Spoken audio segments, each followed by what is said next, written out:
বাংলার মাটিতে দাঁড়িয়ে যে নির্বাচন আসছে, অভিষেক বন্দ্যোপাধ্যায় আমাদের সর্বস্তরে ভারতবর্ষের রাজনীতিতে সাধারণ সম্পাদক। তো স্বাভাবিকভাবেই এই নির্বাচনে অভিষেক বন্দ্যোপাধ্যায় যদি লড়াই করে, নিশ্চিতভাবে আমার ধারণা তিনি লড়াইয়ের ময়দান থেকে পিছিয়ে যাবেন না। মনে হয় এই বাক্য গঠনটায় কোনো একটু সমস্যা আছে।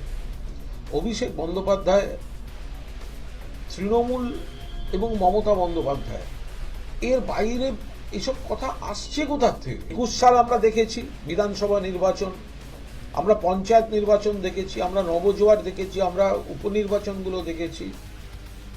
এই কমাস আগে দিল্লি অভিযানগুলো তো আমরা দেখলাম। অভিষেকের নেতৃত্বে হয়েছে, তো পিছিয়ে যাওয়ার কথা আসছে না। দল যাতে আরো এগোয়, অভিষেক সেই কথা ভাবছেন। তৃণমূলের প্রতিষ্ঠা দিবসে রাজ্য সভাপতির মন্তব্যে বিতর্কের সূত্রপাত। পাল্টা রাজ্য সভাপতিকে শব্দ চয়নে সংশোধন করার দাবি কুণালের। তবু থামেনি বিতর্ক। কুণাল বক্সের দ্বন্দ্বের মাঝেই কালীঘাটে তৃণমূল সুপ্রিমোর বাড়িতে বৈঠক করেন অভিষেক বন্দ্যোপাধ্যায় ও ফিরহাদ হাকিম। প্রায় ৩ ঘন্টার বৈঠকে কার্যত চুপ ঘাসফুল শিবির। যদিও ফিরহাদ হাকিমের দাবি দলের রাশ থাকবে মমতা বন্দ্যোপাধ্যায়ের হাতেই। নির্বাচনে কোনো সমস্যা নেই, একটা বড় দল থাকলে এগুলো সব হবে। এই তো আমি মিটিংয়ে বললাম যে আমাদের নিজেদের মধ্যে কিছু কিছু জায়গায় হতে পারে, সেটা আমরা নিজেরা মেটাবো মিলে মমতা ব্যানার্জির নেতৃত্বে, যাতে আমরা সবাই একত্রিত হই সেটাতে। এটার মধ্যে আপনারা অন্যায়টা কোথায় দেখেন? আমার মনে হয় কোনো জায়গায় যাচ্ছে না, মমতা বন্দ্যোপাধ্যায় শেষ কথা। মজা লাগছে, আমোদ লাগছে যে তৃণমূল কংগ্রেস নিয়ে প্রবল ব্যস্ত আছেন বিজেপি, সিপিএম, কংগ্রেসের নেতৃত্ব। তাদের সময় নষ্ট হচ্ছে। তৃণমূল কংগ্রেস এক এবং ঐক্যবদ্ধ। তৃণমূল কংগ্রেসের সর্বোচ্চ নেত্রী মমতা বন্দ্যোপাধ্যায় শেষ কথা। সেনাপতির নাম অভিষেক বন্দ্যোপাধ্যায়। এখানে সুব্রত বক্সিদের মতো সিনিয়ররা রয়েছেন, আবার পরবর্তীকালে আসা জুনিয়ররা রয়েছেন। সবাই মিলে মিশে তৃণমূল কংগ্রেস ছিল, আছে এবং থাকবে। দলে কোনো কোন্দলকে প্রশ্রয় দেওয়া হবে না, সাফ জানিয়েছিলেন তৃণমূল নেত্রী। তবে সেই ঐক্যবার্তা দলের কানে যাচ্ছে কই? আমি কোনো ঝগড়া অ্যালাউ করব না। আমাকে 365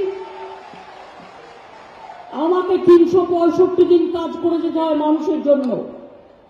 আর কেউ যদি লোকালি ভাবেন আমি বড় নেতা হয়ে গেছি, পার্টিটাকে না ভালোবেসে নিজেকে ভালোবাসবো, সেটা হবে না। কার্নিভাল কাজিয়া থেকে দলের নেতাদের মন্তব্য। কখনো কেউ বলছেন ভুল বোঝাবুঝি, কেউ দিচ্ছেন সোশ্যাল মিডিয়ায় পোস্ট, কেউ সরাসরি তোপই দাগছেন দলের অন্য নেতাকে।